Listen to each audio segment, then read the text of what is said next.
कहीं अच्छा इंसान बनने के चक्कर में आप खुद को डिस्ट्रॉय तो नहीं कर रहे हो। कल मुझसे किसी ने कहा कि लोग मेरे साथ चाहे कितना भी बुरा कर लें, मैं कभी उनके साथ बुरा नहीं कर सकता।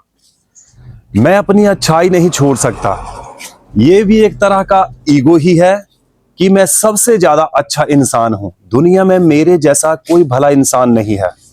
ऐसा करने वाले लोग अक्सर धोखा खाते हैं। लोग उनका उपयोग करके छोड़ देते हैं, फिर उनको बहुत बुरा लगता है। मैं भी पहले ऐसा ही था, लेकिन अब यह महसूस हो गया है कि ज्यादा अच्छे बनने के खातिर अपना नुकसान करना और परेशान रहना उचित नहीं होता। इस प्रकार आप हमेशा दुखी ही रहते हो। स्वयं को सुरक्षित रखना हमारी प्राथमिकता होनी चाहिए। जो जैसा व्यवहार करे उसके साथ वैसा ही व्यवहार करो। ज्यादा अच्छा बनने के लोभ से दूर रहें।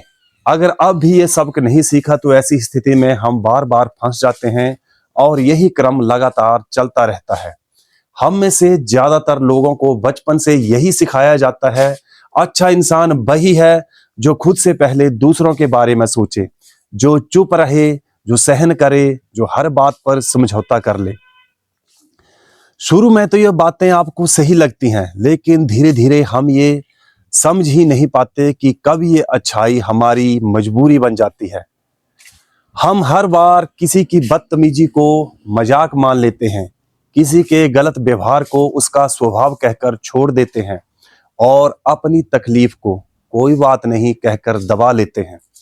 समस्या यहीं से शुरू होती है, क्योंकि जब आप बार बार खुद को पीछे रखते हैं तो लोग मान लेते हैं कि आपको कोई फर्क नहीं पड़ता, और फिर वही लोग आपसे उम्मीद नहीं, हक रखने लगते हैं। जब आप पहली बार कहते हैं अब ये ठीक नहीं है, अब मुझसे ये नहीं होगा, तो लोग चौंक जाते हैं। कहते हैं तुम बदल गए हो, तुम पहले जैसे नहीं रहे हो, तुम अब स्वार्थी हो गए हो। लेकिन सच ये है, आप बदले नहीं हो, आप जागे हो। खुद को चुनना किसी से लड़ना नहीं है। खुद को चुनना किसी को नीचा दिखाना नहीं है। खुद को चुनना मतलब जहां सम्मान नहीं, वहां ज्यादा देर तक खड़े ना रहना है। जहां आपकी भावनाओं को बार बार कुचला जा रहा हो, वहां मुस्कुराकर सहते ना रहना।